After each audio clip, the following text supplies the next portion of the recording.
Viewers, आप सब कैसे हैं? उम्मीद करती हूँ अच्छे होंगे और आप लोग अपने पेपर बहुत अच्छे से दे रहे होंगे। आज के जैसे पेपर हुए हैं, देखिए सोशल साइंस का और साइंस का और मैथ का भी, तो काफ़ी अच्छे पेपर आए हुए थे। अगर आप लोगों ने अच्छे से थोड़ा भी पढ़ा है तो ये उम्मीद करती हूँ कि आप लोगों ने सब कर लिया होगा, क्योंकि देखिए साइंस का भी पेपर बहुत ईजी आया था।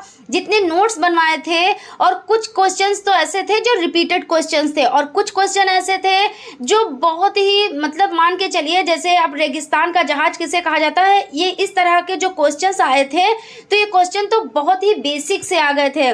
तो उम्मीद करती हूँ कि आप लोगों ने बहुत अच्छे से पेपर किया होगा।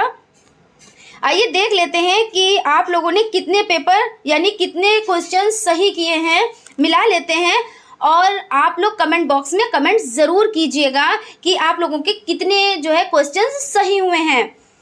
और अगर कोई क्वेश्चन गलत भी हो जाता है तो आप लोग बहुत ज़्यादा टेंशन मत लीजिएगा, क्योंकि ज़रूरी नहीं होता है कि आपके 25 में से 25 नंबर, मैंने स्टार्टिंग में भी ये बात बताई थी आप लोगों को कि 25 में से 25 नंबर, तो ये हो जाता है कभी कभी हर चीज़ आती भी है लेकिन कन्फ्यूज़न हो जाती है, और कन्फ्यूज़न में 1-2 नंबर इधर से उधर हो जाते हैं। हम चीज़ें क्या होती हैं, याद होते हुए भी वो गलत हो जाती हैं, तो इतना बड़ा इशू नहीं है। आप लोग क्या करें, इसमें टेंशन ना ले। अगर 1-2 क्वेश्चंस गलत भी हैं तो इसको इग्नोर मारें और अपने जो कल के पेपर हैं उनकी तैयारी आप लोग अच्छे से करें। तो देखते हैं आज का जो फर्स्ट क्वेश्चन है वो देख लेते हैं। एसिटिलीन का रासायनिक सूत्र, तो CH4 है या C2H6 है या C2H4 है या C2H2 है।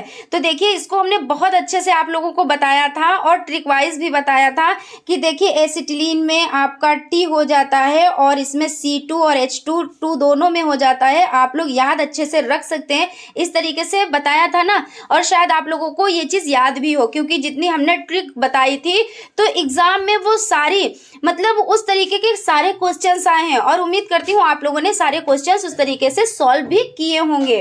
तो इसका जो राइट आंसर आपका बनता है वो आपका हो जाता है C2H2, यानी एसिटिलीन का रासायनिक सूत्र तो C2H2। उसके बाद देखते हैं, निकट दृष्टि दोष को दूर करने के लिए प्रयोग किया जाता है, तो उत्तल लेंस का प्रयोग किया जाता है या उत्तल दर्पण का या अवतल लेंस का या अवतल दर्पण का। तो इसमें जो आपका ऑप्शन राइट हो जाता है वो आपका थर्ड ऑप्शन यानी अवतल लेंस का प्रयोग किया जाता है। उम्मीद करती हूँ आप लोगों ने अवतल लेंस पर ही टिक किया होगा।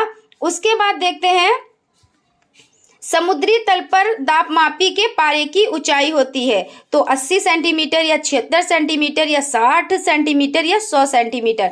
तो इसका आपका जो राइट आंसर है वो आपका हो जाता है 76 यानी 76 सेंटीमीटर। देखते हैं, आपका क्वेश्चन है, निम्नलिखित में से पत्ती से संबंधित अंग नहीं है, तो पर्णधार हो जाता है, पर्णवृंत यानी पर्णवृंत हो जाता है, पर्व संध्या हो जाता है या पर्ण फलक हो जाता है। तो इसका आपका जो राइट आंसर हो जाता है वो आपका हो जाता है पर्व संध्या। कार्बन का अक्रिस्टलीय अपर रूप है, तो ग्रेफाइट है या फुलरीन है या लैम्प ब्लैक है या हीरा है। तो बहुत अच्छे से इस चीज़ों को आप लोगों ने समझा था और हमने आप लोगों को बहुत अच्छे से समझाया था कि ग्रेफाइट, फुलरीन और हीरा ये क्या है, तो ये क्रिस्टलीय अपर रूप हैं। और इसमें क्या होता है, इसमें जो लाइनें बनती हैं वो समझ में आती हैं, यही तो बताया था ना। तो जब ये आपके क्रिस्टलीय हो जाते हैं तो आप लोगों का जो लैंप ब्लैक है यही तो राइट आंसर हो जाता है ना, क्योंकि जब ये तीनों क्रिस्टलीय हैं तो यही तो अक्रिस्टलीय हुआ ना। तो जब ये अक्रिस्टलीय है तो आंसर तो यही राइट हुआ ना। तो उम्मीद करती हूँ आप लोगों ने यही टिक किया होगा। फिर है आपके अति लघु उत्तरीय टाइप क्वेश्चंस। इसमें ऊष्मा संचरण की 3 विधियां कौन कौन सी हैं उनके सिर्फ नाम लिखने थे, तो आप लोगों ने पढ़ा है। और देखिए ये आपका जो क्वेश्चन आया हुआ यानी कि 2016-17 में आया हुआ क्वेश्चन है, लेकिन लघु उत्तरीय का क्वेश्चन है और ये अति लघु में पूछा गया। उसमें क्या था, डिटेल में करना था, और इसमें आप लोगों को सिर्फ नाम लिखना है, तब भी आपका ये रिपीटेड क्वेश्चन है। तो संचालन हो जाता है, संवहन हो जाता है और विकिरण हो जाता है। उसके बाद रेगिस्तान का जहाज किसे कहते हैं, सभी लोगों को पता है, छोटे से बच्चे को भी पता होता है, यानी पता है। इस क्वेश्चन का आंसर, इतना इजी क्वेश्चन ये था कि ऊँट को कहा जाता है। सिर्फ ऊँट लिखना था, आपका आंसर राइट हो जाता है, ठीक है ना। सिर्फ ऊँट ही लिखना था इसमें।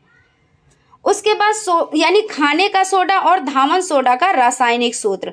तो जो खाने का सोडा है उसको और क्या कहते हैं, तो उसको बेकिंग सोडा भी कहते हैं, सोडियम बाइकार्बोनेट भी कहते हैं। और इसका जो सूत्र है वो आपका क्या है, तो वो आपका NaH और CO3 है। उम्मीद करती हूँ आपने ऐसे ही लिखा होगा। और धावन सोडा का तो Na2CO3 क्या है, Na2 और CO3। उसके बाद है देखिए, मछली तथा तिलचट्टे में श्वसन अंग के नाम लिखें। तो इसमें सिर्फ श्वसन अंग के नाम लिखने थे, तो जो मछली में हो जाता है वो क्या हो जाते हैं, गिल्स या गलफड़े, है ना। तो आप लोगों ने गिल्स ही लिखा है, कमेंट बॉक्स में कमेंट ज़रूर करिएगा, ठीक है ना। गिल्स आप लिख सकते हो या गलफड़े, ठीक है ना। और तिलचट्टे में तो आप त्वचा लिख सकते हो, आपने लिखा होगा त्वचा ही लिखा होगा। उम्मीद करती हूँ आप लोगों ने सही आंसर दिया होगा। उसके बाद देखिए आपका है, पेट्रोलियम को द्रव्य सोना क्यों कहा जाता है। तो आप लोगों को बहुत अच्छे से पता है कि राष्ट्र की उन्नति के लिए पेट्रोलियम बहुत ही ज़रूरी है, क्योंकि कोई भी आयात निर्यात करना हो, कृषि करनी हो, हर चीज़ में पेट्रोलियम की आवश्यकता पड़ती है। इसीलिए इसे क्या कहा जाता है, इसे द्रव्य सोना कहा जाता है। और अनुप्रस्थ तरंगों में दो श्रृंगों शीर्ष के बीच की दूरी क्या कहलाती है, तो इसको भी सिर्फ कितना लिखना था, सिर्फ एक वर्ड में ही लिखना था, तरंग दैर्घ्य आपका राइट आंसर हो जाता। तो फ्रेंड्स उम्मीद करती हूँ आप लोगों ने बहुत अच्छे से ये आंसर दिए होंगे। आप लोग कमेंट बॉक्स में कमेंट करें कि आप लोगों के कितने आंसर राइट में हैं। अगर आप लोगों के 1 से 2 क्वेश्चंस गलत भी हो जाते हैं तो आप लोग टेंशन बिल्कुल भी मत लीजिएगा, और नेक्स्ट जो आपके कल एग्जाम है उसके अच्छे से आप लोग तैयारी कीजिएगा। Thank you.